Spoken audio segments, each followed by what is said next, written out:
স্বামীকে চিনবে না, স্ত্রী স্বামীকে দেখে পালিয়ে যাবে, বন্ধু বন্ধুরে চিনবে না, পীর সাহেব মুরিদরে চিনবে না, মুরিদ পীর সাহেবরে চিনবে না, দলের কর্মী তার নেতারে চিনবে না, নেতা তার কর্মীরে চিনবে না, বন্ধু বন্ধুরে দেখে পালাবে। এই কঠিন মুহূর্তে সূর্যটা মাথার কাছে চলে আসবে, জমিনটা তামার জমিন হবে, আজকের জমিনের মতো নয়।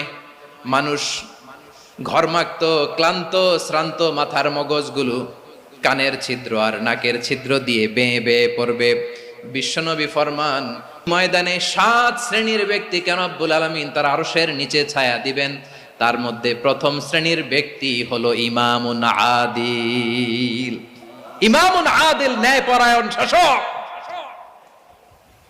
যে ইনসাফের সাথে বিচার করে, যে জাস্টিস সমাজে সার্ভ করে, যে সুশাসন নিশ্চিত করে।